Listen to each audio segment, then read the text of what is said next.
राजवीर एक अमीर व्यक्ति था, मगर उसकी बहनें नताशा, तान्या और तनु बहुत घमंडी थी। राजवीर एक सादा और साधारण जीवन जीने वाली लड़की से शादी करना चाहता था, लेकिन उसकी बहनें हमेशा उसकी पसंद का विरोध करती। एक दिन राजवीर अपनी बहनों से अपनी पसंद की लड़की के बारे में बात करता है। मैं चाहता हूँ कि मैं एक साधारण, सादगी से भरी लड़की से शादी करूँ। वो लड़की जो मेरे जैसी ही हो, जो धन दौलत से परे सिर्फ सच्चाई और प्यार को समझती हो। क्या तुम सच में ये सोच रहे हो राजवीर? तुम अपने परिवार के मान सम्मान को भूल गए हो क्या? हम सब जानते हैं कि हमारे परिवार का दर्जा कितना ऊंचा है। तुम गरीब घर की लड़की से शादी करोगे, ये तो हम सब के लिए शर्मिंदगी का कारण बनेगी। क्या तुमने कभी सोचा है कि हमारे परिवार के नाम का क्या होगा? तुम्हें अपनी औकात का ध्यान रखना चाहिए। तुम्हारी यही इच्छा है तो बिल्कुल बेईमानी है भाई। हम तो कभी ऐसा सोच भी नहीं सकते। मैं सिर्फ एक सच्चे रिश्ते की तलाश में हूँ। मुझे किसी नाम या पैसों से कोई फर्क नहीं पड़ता। राजवीर इस बात से परेशान होकर अपने ड्राइवर से बात करता है। तुमने कभी ऐसी लड़की के बारे में सुना है जो पैसे या नाम की परवाह ना करती हो? जी साहब, और एक बार मैंने एक एनजीओ में काम करने वाली लड़की को देखा था जिसका नाम दिशा है। वो बहुत ही समझदार और शिक्षित है, लेकिन फिर भी उसने पैसे की चिंता कभी नहीं की। वो सिर्फ बच्चों के लिए काम करती है, उनकी खुशी के लिए।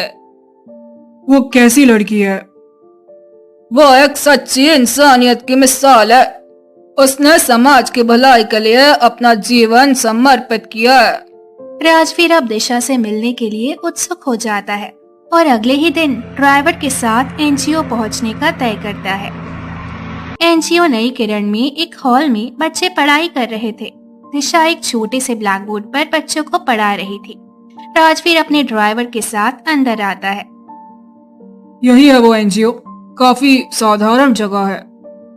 जी सर, लेकिन यहाँ बहुत अच्छा काम होता है। राजवीर आगे बढ़ता है और बच्चों को पढ़ाती दिशा को देखता है। चलो रोहन, बताओ, अगर तुम्हारे पास 5 सेब हैं और 3 दोस्तों को देने हैं तो कैसे बांटोगे? हर दोस्त को 1 दूंगा और मेरे पास 2 बचेंगे। बहुत बढ़िया। अब सोचो, अगर तुम चाहते हो कि सब खुश रहें तो क्या करोगे? मैं अपने दोनों सेब भी उन्हें दे दूंगा। राजवीर ये सब देखता है और प्रभावित होता है। वो धीरे धीरे दिशा के पास जाता है। आपका नाम? दिशा शर्मा। और आप? राजवीर मल्होत्रा। मैं यहाँ एनजीओ के लिए कुछ दान देने आया हूँ। दान से ज्यादा हमें लोगों की मदद की जरूरत होती है। केवल पैसे देने से बदलाव नहीं आता, बल्कि किसी की जिंदगी में वाकई बदलाव लाना पड़ता है। आपका नजरिया अच्छा है, लेकिन आप किसी बड़ी कंपनी में आराम से लाखों कमा सकती थी, फिर यहाँ क्यों? क्योंकि खुशी पैसों से नहीं खरीदी जा सकती, बल्कि बांटने से बढ़ती है, और मुझे यही करना पसंद है। राजवीर के चेहरे पर हल्की मुस्कान आ जाती है। उसे पहली बार महसूस होता है कि ये लड़की बाकियों से अलग है। उस दिन के बाद राजवीर रोज रोज एनजीओ आने लगता है। कुछ दिनों बाद उसकी दिशा से बहुत अच्छी दोस्ती हो जाती है। कुछ दिनों के बाद दिशा और राजवीर एक दूसरे से प्रेम करने लगते हैं। एक दिन राजवीर की तीनों बहनें नताशा, तान्या और तनु सोफे पर बैठी थी। उनकी माँ भी वहीं बैठी थी। राजवीर उनके सामने खड़ा था। मुझे आप सबसे कुछ बात करनी है। हाँ बोलो भैया, क्या कोई नई कार ली है? नहीं, मैं शादी करने वाला हूँ। शादी? हमें पहले क्यों नहीं बताया? क्योंकि मैं चाहता था कि पहले मैं खुद पूरी तरह से इस फैसले को समझ लूं। एक सेकंड के लिए सन्नाटा छा जाता है, फिर तनु हंस पड़ती है। दिशा, वही लड़की जो किसी एनजीओ में काम करती है, जो मिडिल क्लास है। आपको क्या लगता है कि आप उससे मिलोगे और तुम्हारी बहनों को पता भी नहीं चलेगा? कम ऑन भैया, प्लीज मजाक मत करो। तुम मल्होत्रा फैमिली के वारिस हो। हमारी फैमिली हाई फाई सोसाइटी में रहती है और तुम एक मामूली लड़की से शादी करना चाहते हो। दिशा मामूली नहीं है, वो बहुत खास है। उसकी सोच, उसके विचार, उसकी इंसानियत, सब कुछ बेहतरीन है। तो तुम कह रहे हो कि हाई सोसाइटी की सुंदर लड़कियां इंसानियत नहीं समझती ही? नहीं, लेकिन दिशा दिल से अच्छी है और यही मेरे लिए मायने रखता है। इतना कहकर राजवीर वहां से उठकर चला जाता है। राजवीर के जाते ही तीनों बहनें एक दूसरे की ओर देखने लगी। लगता है राजवीर उस दो कौड़ी की नौकरी करने वाली दिशा से शादी करके हमारे खानदान की नाक कटा कर रहेगा। तू सही कहती है दान्या, समझ में नहीं आ रहा कि क्या किया जाए।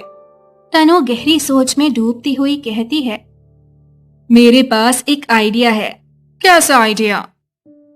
मैं उस एनजीओ के मालिक को अच्छी तरह से जानती हूँ।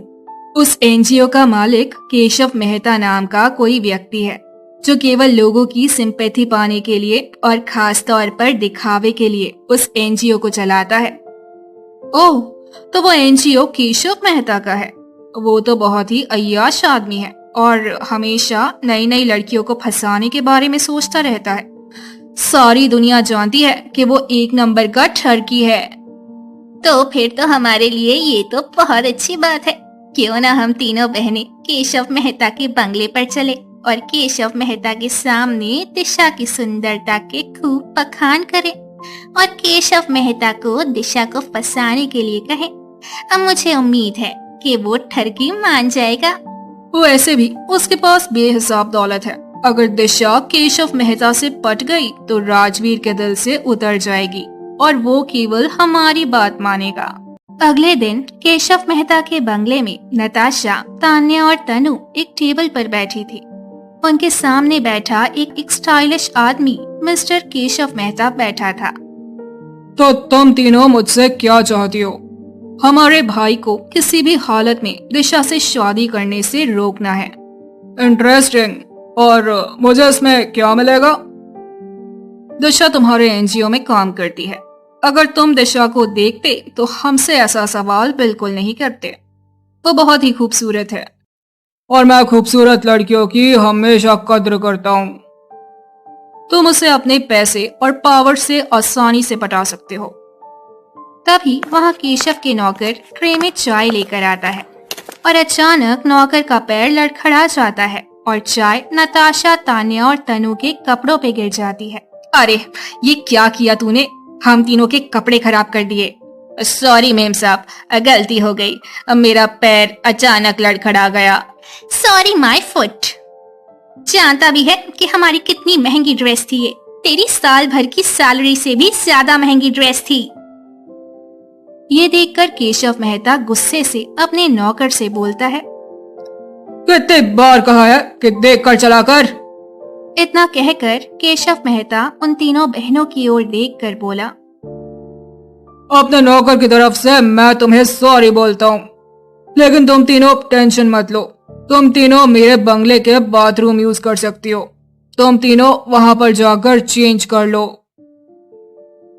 थैंक यू मिस्टर केशव, वरना मुझे तो लगा था कि चाय के लगे हुए दाग वाले कपड़े पहनकर ही हमें घर जाना पड़ेगा। इतना बोलकर तीनों बहनें बाथरूम में चेंज करने के लिए चली जाती है। अगले दिन दोपहर में बच्चों के साथ दिशा बैठी थी। तभी एक लग्जरी कार आकर रुकती है।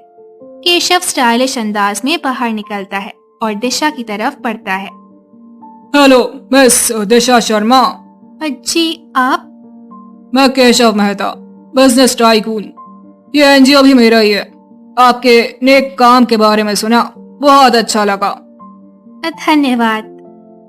ये मेरी तरफ से एक छोटा सा गिफ्ट। सॉरी, लेकिन मैं ये नहीं ले सकती। इंटरेस्टिंग।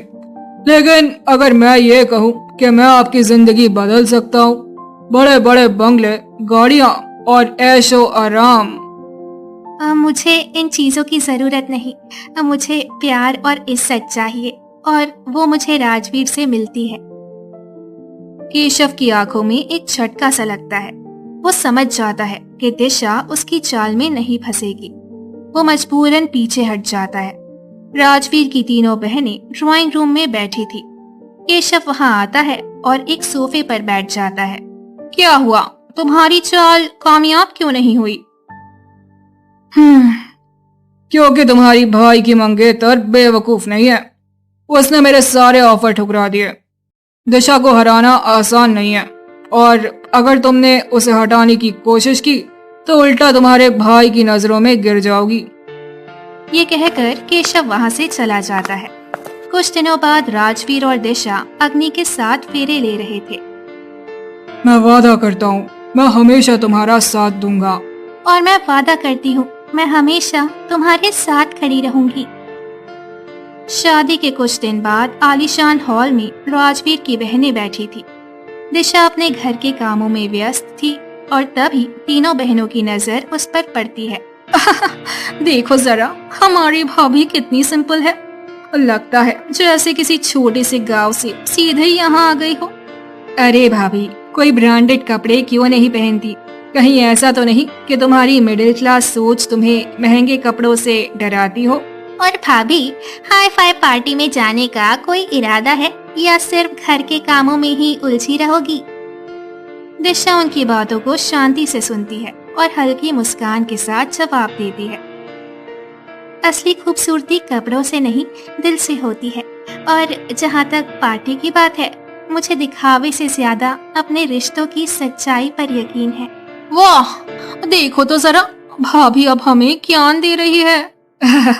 शायद इन्हें लगता है कि सादगी से इंसान ग्रैंड दिख सकता है। लेकिन सच तो ये है कि रूप, रुतबा और पैसा ही दुनिया को झुकाने की ताकत रखते हैं। दिशा कोई जवाब नहीं देती, बस मुस्कुरा देती है। तीनों बहनें उसे घूर कर देखती है और आगे बढ़ जाती है। कुछ दिन बाद बूढ़ा बिजनेसमैन केशव तीनों बहनों को अपने ऑफिस बुलाता है। केशव अपनी रईसी भरे अंदाज में काउच पर बैठा था। टेबल पर कुछ फोटोज और वीडियोस रखे थे। मिस मल्होत्रास, मेरा मतलब है अब मिस नहीं, तुम तीनों जल्दी ही मिसेस बनने वाली हो। तुम कहना क्या चाहते हो? बात बिल्कुल सिंपल है डार्लिंग। या तो तुम तीनों मुझसे शादी कर लो, या फिर ये तस्वीरें और वीडियोस जो मैंने तुम तीनों बहनों के नहाते वक्त अपने आदमी से बनवाए थे, कल सुबह हर मीडिया चैनल और सोशल साइट्स पर वायरल कर दूंगा। तीनों बहनों के चेहरे से खून उतर जाता है। वे एक दूसरे को घबराई हुई नजरों से देखती हैं। तुम हमें ब्लैकमेल कर रहे हो? अरे नहीं डार्लिंग, ऐसा ब्लैकमेलिंग नहीं, एक शानदार डील कहते हैं। तुम्हें मेरा नाम, मेरी दौलत और मेरी ताकत मिलेगी, और बदले में मुझे तुम तीनों। हमारी मजबूरी का फायदा मत उठाओ। ओ बेबी, ये दुनिया ऐसी है, यहाँ कमजोरों की कोई जगह नहीं। तीनों बहनें पूरी तरह फंस चुकी थी। उनके पास कोई रास्ता नहीं था। आखिरकार उन्हें अपनी इज्जत बचाने के लिए ये शादी करनी पड़ी। शादी के कुछ दिन बाद राजवीर अपने कमरे में बैठा था, जहाँ उसकी माँ और परिवार के कुछ अन्य सदस्य मौजूद थे। मेरी बहनों को पैसों की कमी थी क्या? मैंने सोचा नहीं था कि वो तीनों इतनी गिर जाएंगी कि उस बूढ़े आदमी के साथ अपनी जिंदगी बिताने को तैयार हो जाएंगी। तभी दिशा कमरे में आती है। शायद हमें सच्चाई पता करनी चाहिए। और क्या बचा है जानने को? मेरे लिए मेरी तीनों बहनें मर चुकी हैं। इधर केशव के बंगले के गार्डन में एक अंधेरे कमरे में नताशा, तान्या और तनु आपस में बातचीत कर रही थी। वो टूट चुकी थी, उनकी आंखों में आंसू थे। तभी दिशा चुपके से उनके पास पहुंचती है। सच बताओ, तुम तीनों ने केशव से शादी क्यों की? कुछ पल के लिए सन्नाटा छा जाता है। हमें मजबूर किया गया था दिशा। केशव ने हमें ब्लैकमेल किया। हम उसके जाल में फंस चुके थे। हमें बचाने वाला कोई नहीं था। दिशा की आंखें नम हो जाती हैं। उसे अब सारी सच्चाई समझ आ गई थी। वो चुपचाप वहां से चली जाती है। अगले दिन केशव अपने ऑफिस में बैठा था। तभी पुलिस दरवाजा तोड़कर अंदर घुसती है। केशव मेहता, आपको महिलाओं के शोषण और ब्लैकमेलिंग के आरोप में गिरफ्तार किया जाता है। केशव चौंक कर खड़ा हो जाता है। उसके चेहरे पर डर साफ झलकता है। ये क्या बकवास है? मेरे पास पैसा है, ताकत है, मैं जल्दी छूट जाऊंगा। तू अब जेल में ही सड़ेगा केशव। मेरी बहनों की जिंदगी बर्बाद करने की सजा तुझे मिलेगी। पुलिस केशव को हथकड़ी पहनाकर बाहर ले जाती है। कुछ देर बाद मल्होत्रा हाउस में तीनों बहनें राजवीर और दिशा के सामने खड़ी थी। हमने दिशा को नीचा दिखाने की कोशिश की और खुद बर्बाद हो गए। हमने पैसों को ताकत समझा, लेकिन असली ताकत सच्चाई और अच्छाई में होती है। काश हमने पहले ही दिशा को अपनाया होता। अच्छी बात यह है कि अब तुमने अपनी गलती मान ली, लेकिन याद रखना, कभी भी किसी को उसके कपड़ों, रंग या अमीरी गरीबी से मत आंकना। तीनों बहनें दिशा को गले लगा लेती हैं